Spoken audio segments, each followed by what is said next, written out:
It's my birthday. I'm going to be 44, I think tomorrow. And I'm almost at 50,000 subscribers. And I think, is this the point? Is 50,000 where you start to give a pet name to the people who watch you?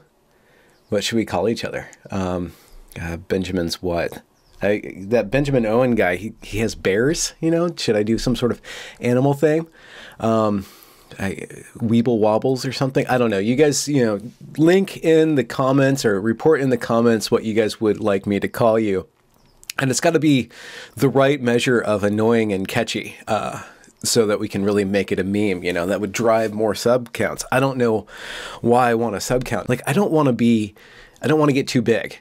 Too fast. I want to be able to very slowly grow my platform so that I can play around with my content and I can make mistakes. And the culture right now, or the soup right now, is very unforgiving with regards to any sort of play or mistakes. Anyways, I don't want to grow too fast, and I don't want to, you know, stop growing either. There's this kind of medium evaluation that I want to gradually attain, where I establish relationships with my audience that understands me for who I am rather than what I represent. And who I am is somebody who likes to switch things up, who goes from being sincere to silly to serious to super sillious, which people like to misrepresent because I'm putting an S in there and swapping out the C. But anyways, that was a kind of a little side note. I'll probably edit it all out.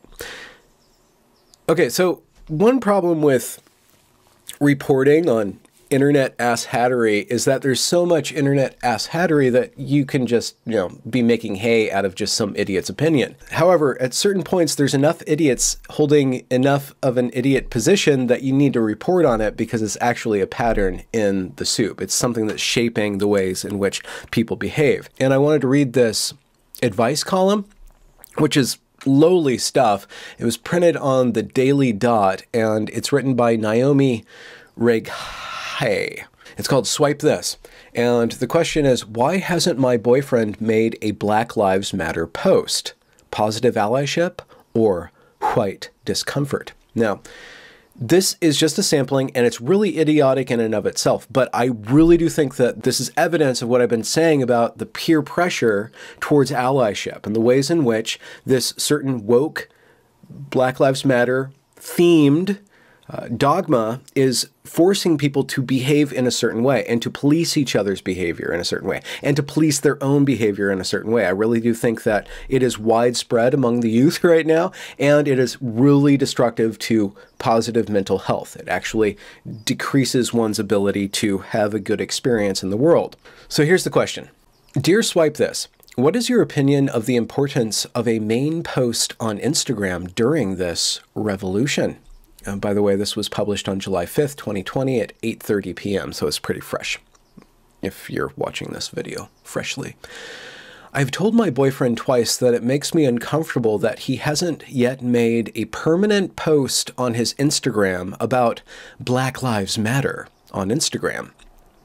Both times he got very upset. He said I was putting so much importance on it that it minimized his other efforts like protesting or prostrating. No, I'm editorializing there. We've gone to several protests together, and I agree that protesting is important, but why hasn't he done this one simple thing to show the people who follow him that he's an ally? I told him I think it's his white fragility that's keeping him from posting. We're both white. He says he's posting every day to his stories and reading and learning and protesting almost every day. He told me he's having difficult conversations with his family, which just means that he's a pretty bad communicator trying to force other people to believe in his cult. But that's just code, and again, I am editorializing. To continue, he also said he realizes that he has white fragility. Well, technically it says he has white fragility. But he doesn't like me guilt-tripping him, quote unquote. Oh God, this girl is going to be a nightmare to date. But isn't the point of this movement to hold each other accountable? If he saw me not being actively anti-racist, I would certainly want him to call me out. So you have to be this way all the freaking time, apparently. I want him to call his friends out. I've checked their pages, and so many of them aren't posting. This is the first time my boyfriend and I have had a major conflict around something political. I would say superficial, but give them the benefit of the doubt, call it political.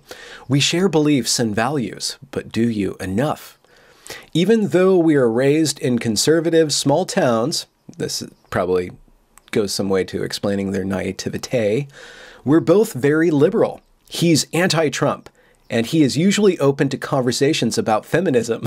Usually open to conversations, as long as you're not being a bitch about it, I guess, and what women have been through. I don't mean to minimize what women have been through, just to call into question if this girl's communication skills are as inclusive as she believes they are.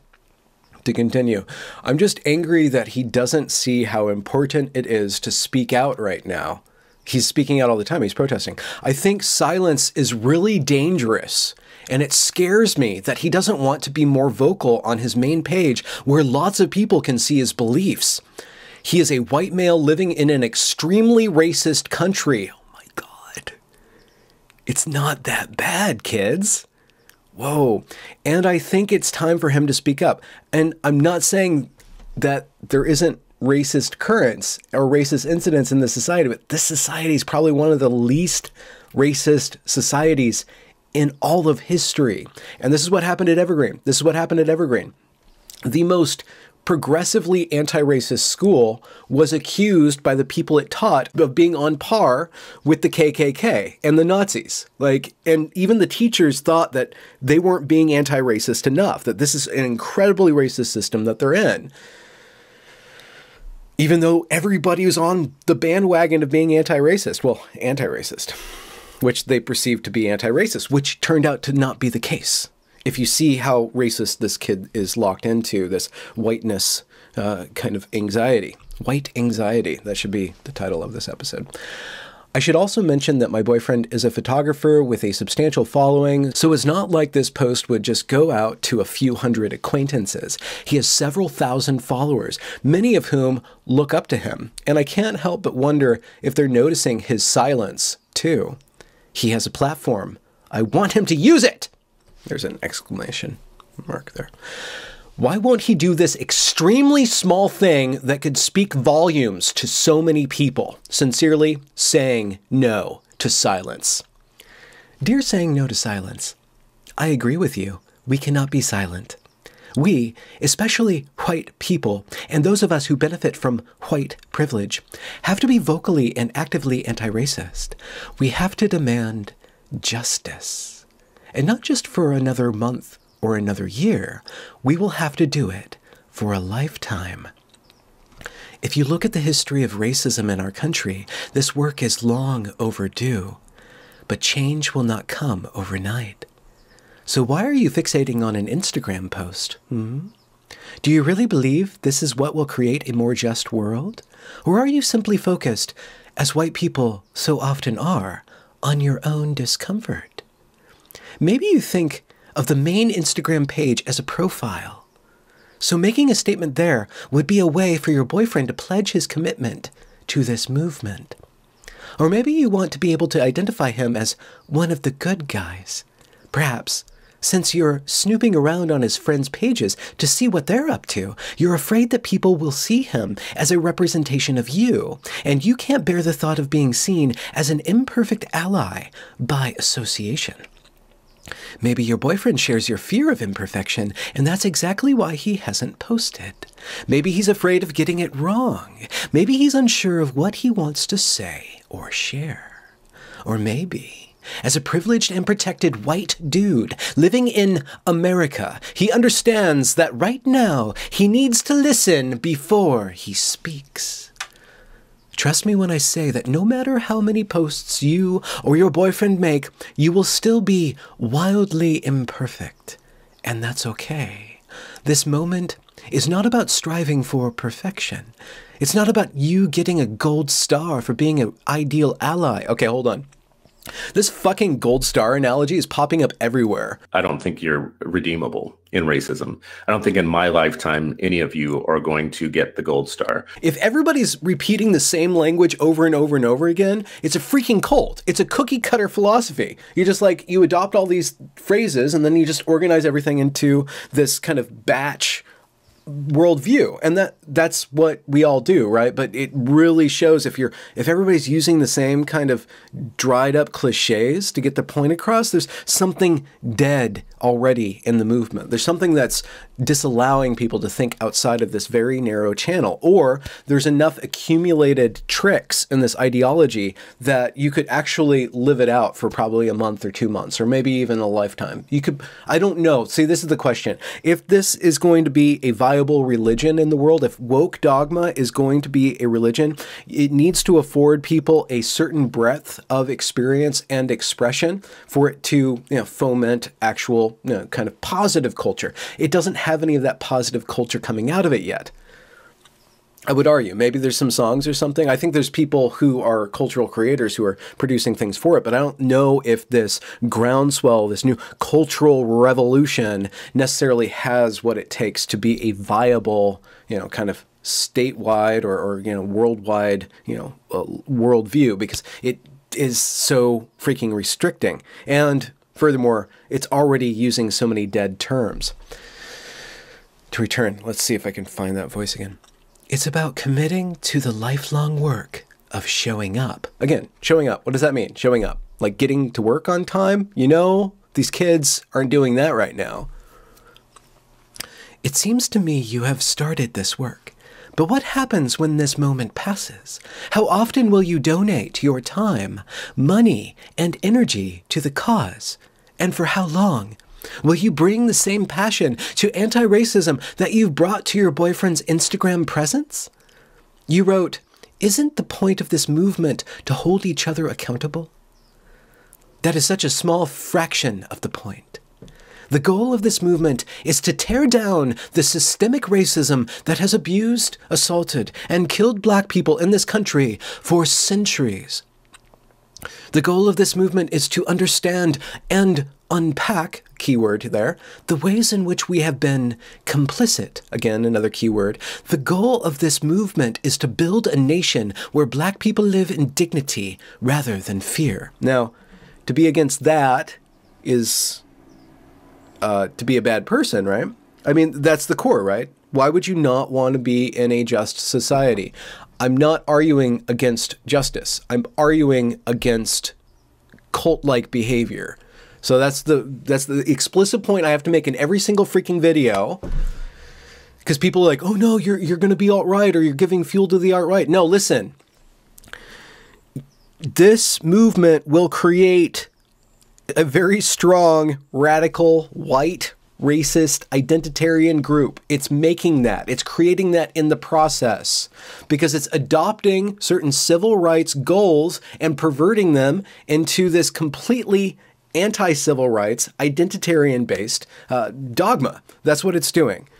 And you can, just looking at the language is enough to show you that's what it's doing. But there's a sticky point to it about why it captures people and why it has enough tricks in it to get them running along with it and kind of churning everything that happens in the world into somehow serving this dogma, this story, this eschatology or ontology. But the goal of building a nation where Black people live in dignity rather than fear is absolutely a noble goal that should be achieved and maintained. I do know that there's more than one way of achieving that goal, and, dismantling systems is, might be necessary at some point, but if that's all that you have on your plate, that's not going to get you very far, or that will just continue to crumble everything. This system, in my opinion, cannot be fixed. It needs to be dismantled and rebuilt, and you do not dismantle a system with hugs. Sometimes things need to break. Sometimes you need to make a point. So if you're a white person and you think the right time to talk about race is to criticize the response to a murder which punctuates decades and decades of inequality and brutality, you definitely need to shut the fuck up and read some books. to continue and try to wrap this up.